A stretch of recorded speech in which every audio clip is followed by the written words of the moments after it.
Good day, my name is Mr. Announcer, and it is now time for the Balcony Brotherhood to read and respond to your You've got email. We're mass communicating. Dropping the guys a quick note is the best way to interact with the show, and you can do so by sending all your emails to balconybrotherhood@gmail.com.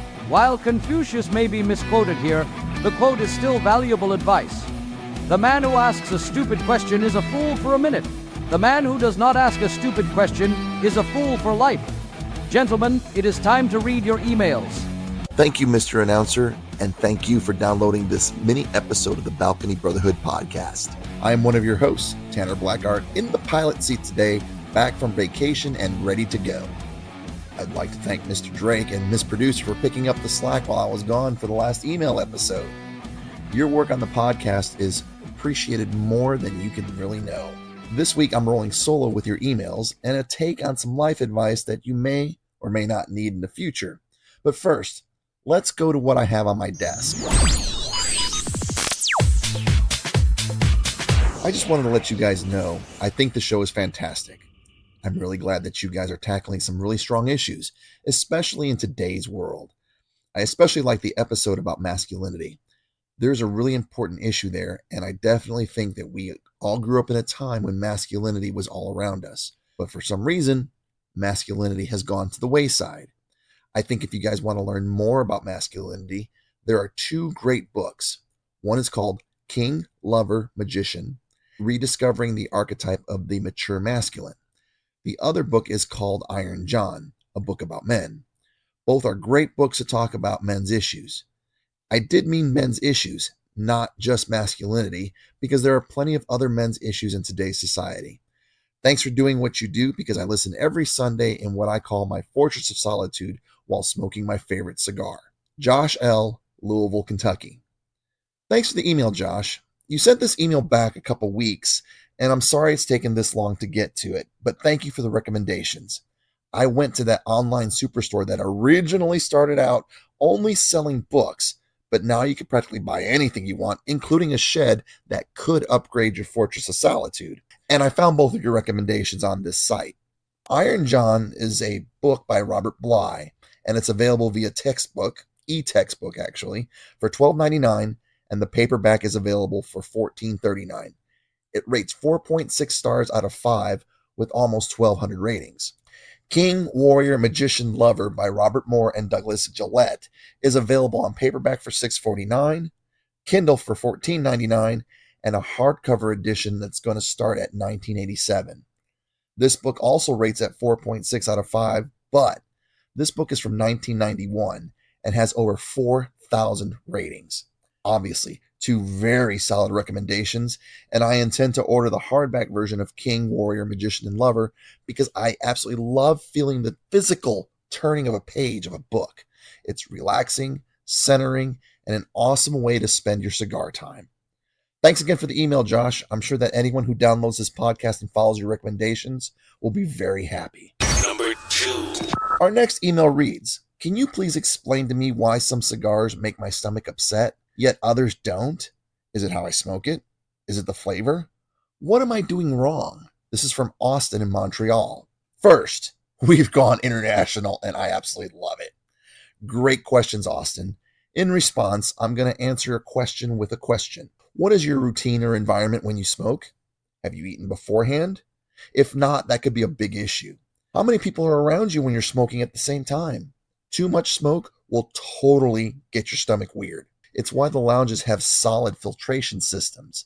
They want to keep the customers coming back, and if you got too much smoke in the air, you got problems. Did you inhale any smoke into your lungs versus just letting it roll around your tongue? We talked about that in Cigar 101, and even an experienced smoker will get green if they inhale. All of these questions you need to ask yourself so you know what your environment really is when you are smoking a cigar. So, the next time your stomach lodges a complaint against your enjoyment of a cigar, observe what's going on and make the appropriate changes. Just remember, at the end of the day, cigars are meant for relaxation and for pleasure. If you're fighting with your stick or you don't like the flavor of the cigar, just put it down and remember to stay away from that particular blend in the future. I appreciate the email, Austin.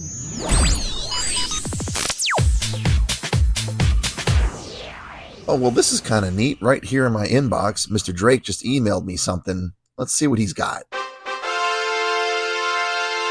Our next email comes from Tim in New Albany, Indiana. Hey, a fellow Hoosier. Tim writes in and says that he enjoys the podcast and small segments in his many restroom visits during the workday on company time. Well, Tim, thanks for the kind words and your determination to listen to our show, all while taking frequent paid breaks during your workday. While it's greatly appreciated, please make sure that you remain employed. Maybe you should tune in during your lunch hour and allow your colleagues a chance to listen.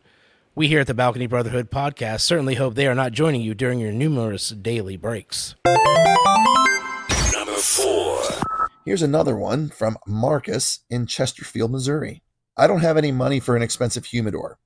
What's a cheaper but effective way to keep a few cigars on hand and fresh? Excellent question, Marcus.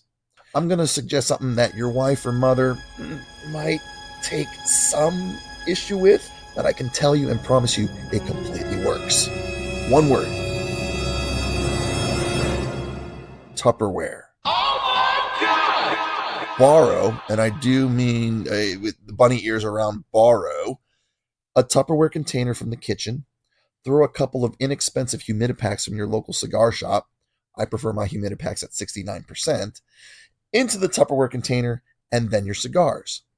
The humidipacks will absorb, the excess humidity, as well as regulating your humidity in the Tupperware container to the percentage that you have selected, 70, 69, 68, 71. Be careful about going too high because you could cause mold on your cigar. You don't want that. If your local shop doesn't have humidipacks ready for purchase, that's okay. Do an online search. They aren't really that hard to find. So earlier I promised, besides emails, that I was going to give a little bit of life advice. In a different life, let's just say, I did some work with a law firm, a little investigative work with a law firm. Good job. Enjoyed it a lot. And there are some things that I learned that not a lot of people know about. When you're in an accident, and it's not your fault, a lot of times people first call their insurance company and start filing a claim, and the insurance company asks okay, we got the claim number. Are you hurt? One of the things that you really should do before you even call your insurance company to work on your property damage, understand that your case will get split into two, and you get two adjusters for your cases. The first adjuster is for property, like we were talking about just a second ago, where that's their job. They evaluate what was busted, what your loss is, whether that's your car or other property as well, cell phone, watches, anything that gets damaged in an accident. That's what that adjuster is for. The second adjuster is for injury. Now, my recommendation for you is before you call the insurance company, you see them on TV all the time, talk to your local, I hate to say it like this, but talk to your local ambulance chasers that are on TV. A lot of them work on consignment. And what that means is if they don't get a settlement on your behalf, you don't owe any legal fees. So you talk to them first, explain what's going on, and then they'll let you know what your next step is. More than likely, the firm is going to say, it's okay for you to work on your own property damage. Call them up, file a claim, get them to take care of the property. And when they ask you, are you hurt? Your statement is, listen, I appreciate the concern, but I have an attorney to handle the injury portion of the case. I just want to talk about the car. You don't need an attorney for property damage. You just don't. It's super simple. You get your claim number, you'll get your adjuster to look at the car, and then you are entitled to the value of your car or whatever the property may be. It could be a watch, it could be a phone, whatever it is. Nothing more, nothing less. A lot of times people say, but my grandmother bought that brand new, gave it to my mother, and my mother gave it to me. Okay, I'm going to be honest. The insurance company doesn't care about that. What they care about is giving you what you are owed. And in most cases, it is the value of the car. Injury, on the other hand, that is something that your attorney will wind up having training and education in that can advocate for you in the best way possible based on your situation. So let's say you and I are in a car together. We get into an accident. We have the same exact injuries, the same exact scenario, but you're going to heal faster than I will, or I'm going to heal faster than you will. And your attorney is going to use your road to recovery to make sure that you get the best possible settlement. So just kind of spin back a little bit. If you were to happen to get into an accident, don't call the insurance company first. Talk to a lawyer. And this is if you are not at fault. Talk to a lawyer first, explain what's going on, and then follow their lead. And if the lawyer wants a down payment or a retainer, call the next guy. There's plenty of injury attorneys, on the TV that are willing to take your case on consignment. Just keep that in mind, and hopefully you will never have to use this advice in life. Thank you again for your emails. Thank you for downloading the podcast. Please like and share. We're on all the socials. Our website, balconybrotherhood.podbean.com.